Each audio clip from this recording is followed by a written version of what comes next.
All right, so how many of you traders out there that end up looking at setups every single day miss the opportunities surrounding liquidity sweeps or liquidity grabs, what most gurus like to call them? All right, I'm going to show you today how you can quickly kind of identify them, locate them on your charts, what to actually look for. There's a reason why these setups actually work. Okay, if you're a first-time viewer here on part of the channel today, please take the time to go ahead and like, share, and subscribe right now, because I'm about to provide you with some valuable information that could be game-changing in the way that you actually look at the market.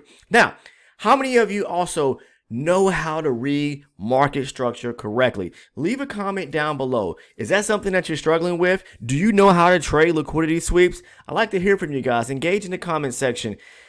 How many of you are probably just trading supply and demand? You know, that's it, okay?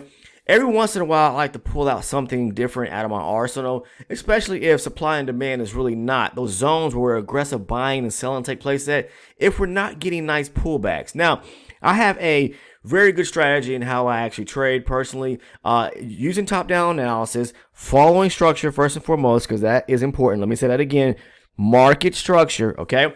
You have to identify which way to trade. Once you get that correct, whether the market's trending to the upside, is moving sideways, or moving to the downside, that's going to help determine your bias in regards to which way you need to be taking your trades, shorts or longs, okay? Now, first and foremost, if the market is constantly making, as we can see here, higher highs and higher lows to the upside, we only want to be looking for what? Pullbacks to key areas of demand.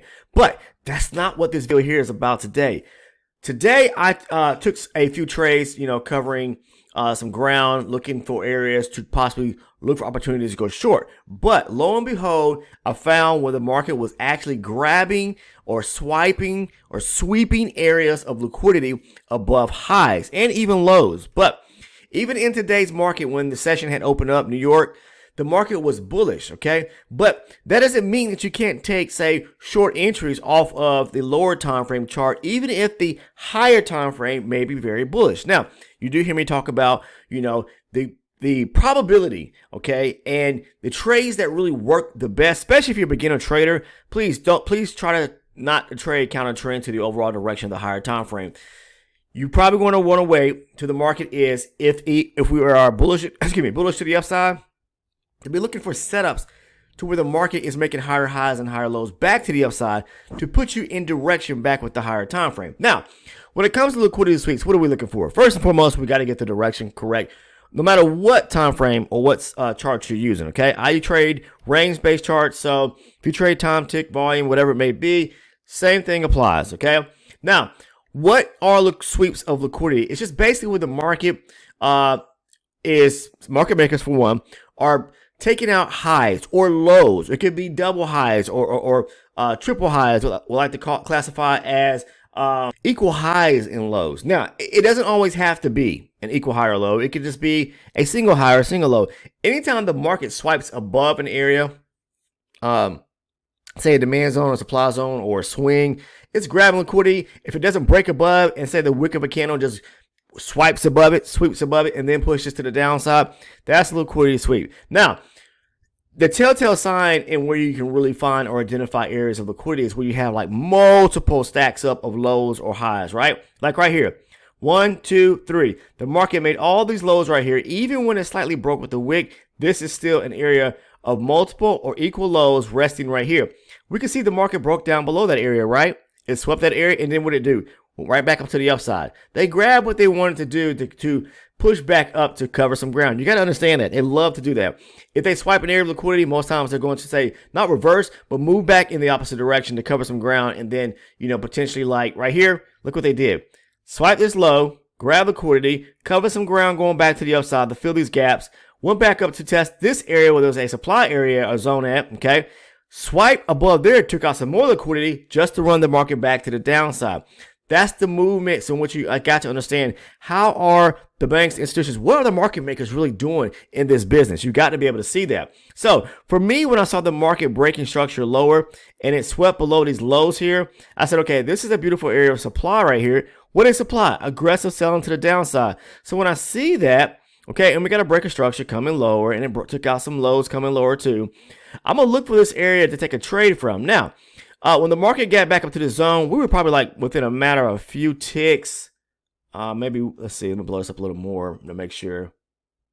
Yeah, maybe 1 or 2 ticks from the actual zone. So the zone would be marked up something like this right here. I'm going to show you like right there. Okay. And if I blew this up again, you will see we're only like a couple, like maybe 2 or 3 ticks from hitting the zone, where I would possibly have taken a trade off the supply area. But with that being said, the market didn't tap when it finally did tap into it. It actually pushed higher and swept above that high right there. So when I saw that, I was interested in trading from the supply zone here, for example, but they swept above that and I went short.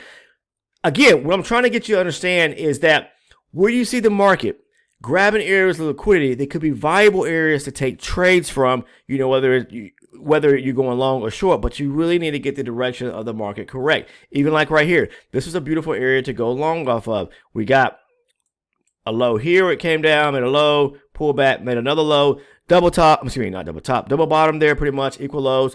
Market comes back down, sweeps below it, and blasts back off to the upside to cover some more ground going up. Where you see these areas, once again, where the market is making, double tops, triple tops, double lows or triple lows, equal low highs and lows, those are going to be areas where the market is really, where there's liquidity resting at that area. Basically, all that is where buyer stepped in to push the market to the upside. The market makers come down, they swipe the area and go in the opposite direction. Like right here, buyer stepped in, market came back, more buyers stepped in, market came back, they swept below it, market went to the upside. Okay, so that's what I'm trying to get you to see, is that even though supply and demand works, a lot of time, more than 90% or more of traders, they end up missing out on some of the sweeter opportunities like liquidity sweeps. You've got to understand, staying high to identify them and spot them on your chart. I know it could be difficult if you're a first-time trader out there because you're trying to really hone in on one key strategy, and I agree with you. Trading and having one strategy part of your trading plan is really all you need, okay? Sometimes the market may not come back, and the reason why I look for sweep sometimes, because the market may not tap into one of our zones, and if it does, it may sweep it and then say, oh, okay, this was a supply area, they swept above here, they didn't break, let me go short, because that's what they're doing. They're basically reacting off the zone, but they slightly broke above it, and then the market didn't close with the candle close above it. They swiped it with that candle wick and then came back lower. Okay, so you have to understand things like this. I'll talk about this trade setup right here, and I posted a video today for the private community. And if you're interested in becoming a private member, it's very inexpensive. It can be game changing in the way that you read the markets and conceptualize the markets as a whole. I talked to you about structure. I talked to you about stop loss placement, profit target areas, and things of that nature, so you can understand these type setups that I actually take. Most of them are going to be supply and demand, but today I went to detail about the liquidity sweep setups, liquidity sweep setups that I took today over on the private community. So if you're interested in becoming an elite member, the link is down in the description portion of the video, right below the Discord link. Discord's free. You can join, click on that. Right below it, you'll see a link that says Ultra Elite Supporter. Once you click on that, there will be 3 tiers that will pop up. Choose either the second or the third one. The second one is going to give you all the trade breakdown videos. That's a ton of videos where I have basically walked you through trades that I posted over on our Discord community and broke them down for those private members, to where I talk about structure, profit target, stop loss. We're looking at price action, kind of giving you walking you through these setups as if you're sitting right next to me. Plus, you get the video playlist and a great video that I covered surrounding market structure. Okay, all right. If you want to become an ultra elite member, you get one step up above that. You get like you receive the live traded recording sessions where I'm recording my trade sessions. You can see me take entries. I'm explaining the trades within there. I'm explaining to you what I'm looking at in real time as I'm taking these or looking to take some setups within the market, reading the market structure out to you, so you can get an idea. It's one of the best ways to educate your own self. That's what helps me as well, is be able to hear myself, but I'm also able to present it to you so that you can understand, what I'm looking at, why I'm looking at it, why I'm taking those trades. So if you're interested in becoming an ultra elite member, again, you receive the live recorded trading sessions plus the market recap videos. So to become just the elite member for those 3 perks, rewards, trade breakdown, video playlist, and the market structure videos, that's only $6.99 a month. That's like 24 to 25 cents on the day. Very inexpensive. How much do you spend on coffee each day? How much do you spend on lunch each and every day? We're talking about pennies on the dollars. That could be something that could change your whole outlook, be game changing for you, and possibly shifting you over to whether you want to trade part-time or full-time, but making some additional or extra income for you, yourself and your family. Now, if you want to become an ultra elite, where you receive all the bells and whistles and perks and rewards, that's only $14.99 a month. That's like 49 to 50 cents on the day. Very inexpensive as well. Lots and lots of video content there that I walk you through. It's like I'm kind of holding your hand and walking you through what I'm thinking and why I'm doing it, okay? But outside of that, guys, I just want to talk about liquidity sweeps today, how to identify them, what to look for, and some of the biggest mistakes and reason why 90% or more traders out there today are missing these opportunities, all right? If you haven't subscribed to the channel already, please take the time right now. Click that subscribe button. Make sure to turn your post notifications on. And last but not least, if you can do me the biggest favor, drop a like on the video if you found some value in today's content. Take care, and I'll see you in the next one.